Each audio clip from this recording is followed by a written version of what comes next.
S'agissant du professeur Maurice Kamto, j'aimerais dès l'abord affirmer que ma présence ici est son fait. Et ce n'est pas le fait du hasard.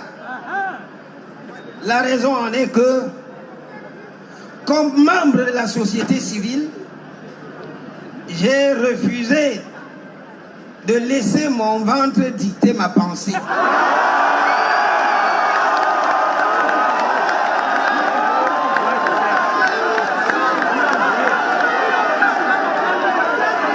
Je suis arc-bouté à la vérité.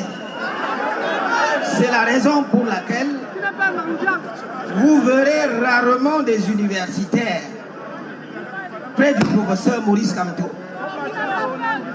qui a été mon enseignant et qui, par la force des choses, notamment de la circulation des élites, je suis devenu son jeune collègue.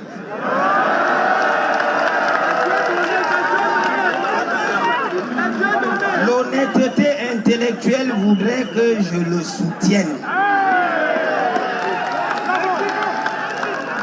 Et je vais révéler au professeur ce qu'il ne sait pas.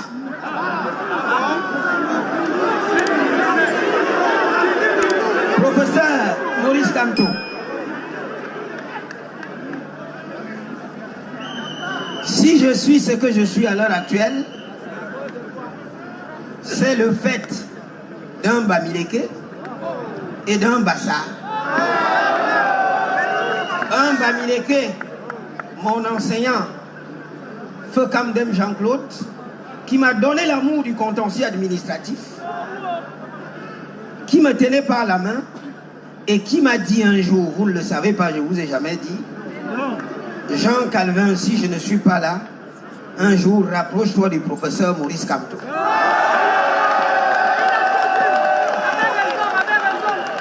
Un Bassa qui a été mon co-directeur de thèse avec un maître français à Nantes, le professeur René Ostiou, en l'occurrence le professeur Roger Gabriel Lep, à qui je dois mon trait de caractère bouillonnant et de liberté, parce que pour ceux qui ont connu le professeur Lep, ils peuvent reconnaître ma personnalité.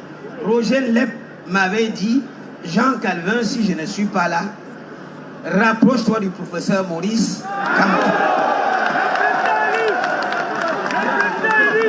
Merci, cher professeur. Vous comprenez maintenant pourquoi je suis proche de vous. Vous ne le saviez pas. Et j'ai été aussi marqué par le fait que vous avez cru en moi. Voilà pourquoi nous nous concertons en permanence. D'autre part, pour chuter avec la civilité d'usage, j'aimerais témoigner ma reconnaissance à cette diaspora martyrisée.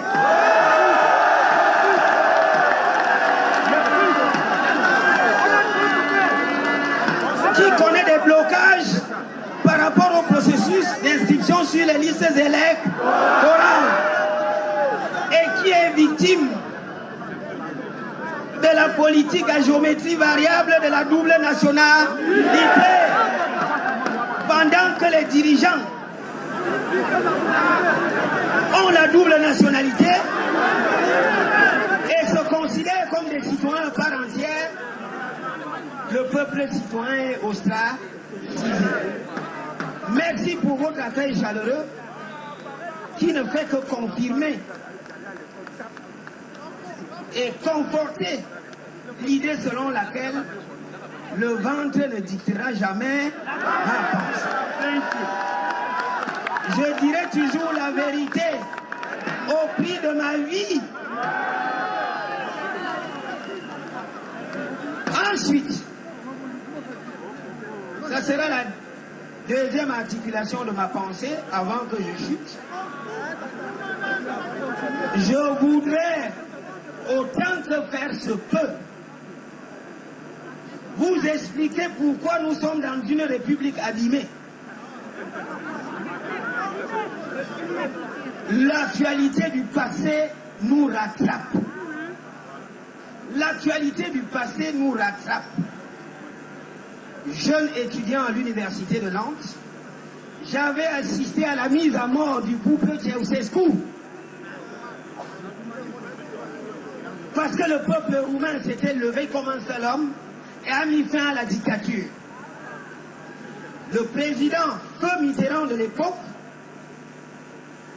a fait appel aux dirigeants africains qu'il contrôlait à l'époque, à La Baule, 60 km de Nantes, et leur a dit « Ouvrez grand les yeux, libéralisez la vie politique. Sinon, vous serez rattrapés par la dictature que vous servez au peuple. » Et le tout premier dictateur de l'époque s'est converti immédiatement au Bénin. Mathieu Kérékou a libéralisé la vie politique.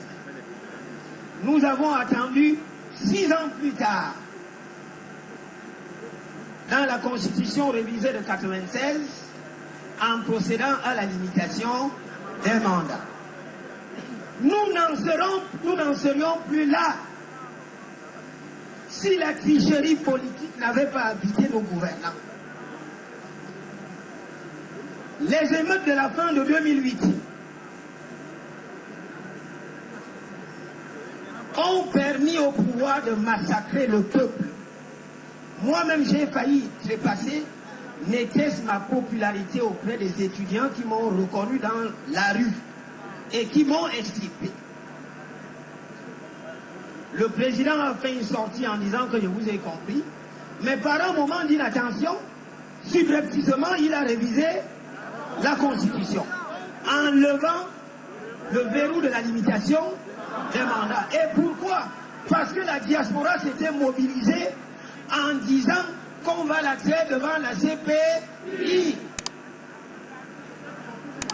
Voilà comment le rêve camerounais a été tué. On a levé le verrou de la limitation des mandats et nous assistons à ce jour à un pouvoir qui dure et perdure. La société est bloquée.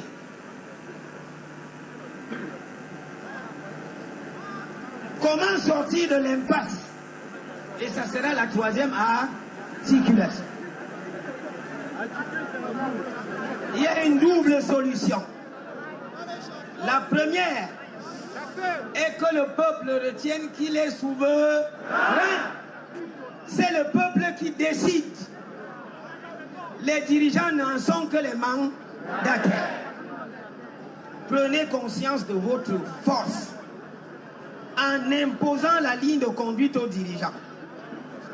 L'autre solution réside dans la capacité de l'opposition à prendre ses responsabilités. Monsieur le Président Maurice Kamto, vous et moi connaissons tout ce que j'entreprends pour la Fédération des énergies.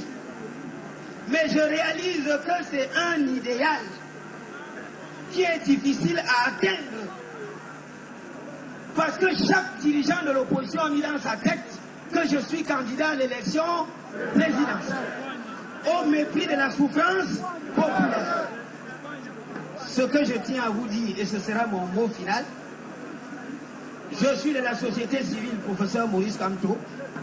Je soutiens l'opposition tout entière, mais pour des raisons objectives, tenant à votre profondeur historique. Parce que vous êtes un opposant de longue date. Depuis les années 90 et avant, vous étiez un leader estudiantin qui a fait l'objet d'arrestation. Le professeur Maurice Kamto n'est pas un novice dans la politique. 2. Vous avez travaillé avec ces gens. Vous êtes mieux outillés pour comprendre les failles. 3.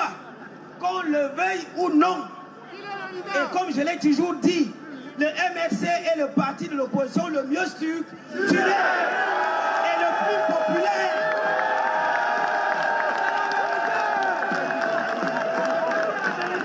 Le MRC n'a aucun problème de financement de sa campagne électorale. Monsieur le Président Maurice Kamto, face aux opposants qui ne veulent pas s'asseoir à vos côtés, Prenez vos responsabilités pour sauver ce peuple.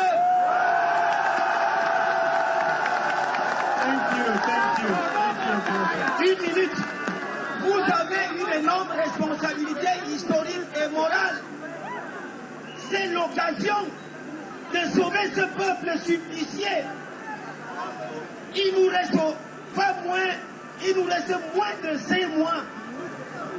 Prenez vos responsabilités comme leader solide et avancé. Je vous remercie pour votre bien.